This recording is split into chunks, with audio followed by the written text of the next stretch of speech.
বিগত সরকারের বিভিন্ন সময়ে সংরক্ষিত কোটায় বরাদ্দ দেয়া প্লট বাতিলের উদ্যোগ নিয়েছে অন্তর্বর্তী সরকার। মুজিব একটি জাতির রূপকার সিনেমা করে আলোচনায় আসেন অভিনেতা আরিফিন শুভ।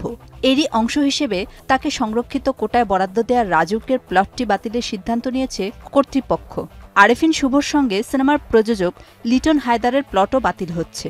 রাজুকের পূর্বাচল নতুন শহর প্রকল্প থেকে শুভকে 10 কাঠা এবং প্রযোজক লিটন হায়দারকে 3 কাঠা আয়তনের একটি প্লট গত বছরের 27 নভেম্বর রাজুকের বোর্ড সভায় বরাদ্দ দেওয়ার সিদ্ধান্ত হয়। এরপর এর প্লটের বিপরীতে শুভ সরকার নির্ধারিত টাকা জমা দিয়ে একটি চুক্তিপত্র গ্রহণ করেন, কিন্তু সময় স্বল্পতায় তিনি এ প্লটের রেজিস্ট্রেশন করে নিতে পারেননি। এরই মাঝে গত 5 আগস্ট আওয়ামী লীগ সরকার ক্ষমতাচ্যুত হওয়ার পর শুভর প্লটসহ রাজনৈতিক বিবেচনায় বরাদ্দ দেওয়া প্লটগুলো নিয়ে নানা হিসাব নিকাশ শুরু হয়। এর ধারাবাহিকতায় আরিফিন শুভ ও লিটন হায়দারের প্লট বাতিলের সিদ্ধান্ত নিয়েছে রাজুক। ভালোবাসা নাকি দায়িত্ব? সম্পর্কের ভিত্তি আসলে কোনটা? রিলেশনশিপ শুরু হয় ভালোবাসা দিয়ে আর টিকে থাকে রেসপন্সিবিলিটি দিয়ে। একজন আরেকজনের দায়িত্ব নিতে হয়। মেহজাবিনের এমন সংলাপ দিয়েই শুরু হয় ফরগেট মি নট এর ট্রেলার।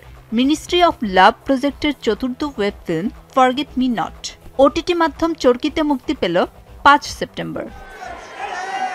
গুরুতর সংক্রমণে ভুগছেন সঙ্গীত শিল্পী এলটন জন। এক চোখে দৃষ্টিশক্তি সীমিত হয়ে গেছে তার। এলটন জন তার সামাজিক যোগাযোগ মাধ্যমে ঘোষণা করেছিলেন তিনি গুরুতর চোখের সংক্রমণে ভুগছেন। এ কারণে পুরো গ্রীষ্ম জুড়ে লড়াই করতে হয়েছিল তাকে। তবে তিনি জানান তিনি সুস্থ হয়ে উঠছেন, কিন্তু এটি অত্যন্ত ধীর প্রক্রিয়া এবং সংক্রমিত চোখের দৃষ্টি ফিরে আসতে বেশ কিছু সময় লাগবে।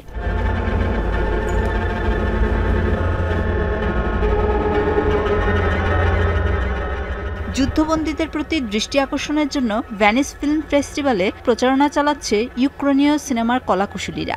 পরিচালক ওলহা জুরবারের documentary songs of slow burning আর্থের ওয়ার্ল্ড প্রিমিয়ার হয় 4 সেপ্টেম্বর 81তম ভেনিস ফিল্ম ফেস্টিভ্যালে। প্রিমিয়ারের আগে সিনেমার কলাকুশলীরা রাশিয়ার হাতে বন্দী ইউক্রেনীয় বেসামরিক এবং সামরিক যুদ্ধবন্দীদের প্রতি জনগণের দৃষ্টি আকর্ষণ করার জন্য রেড কার্পেটে একটি প্রচারণা চালায়। এই সময় তারা বিশেষ এমব্রয়ডারি করা পোশাক পরে হাজির হন।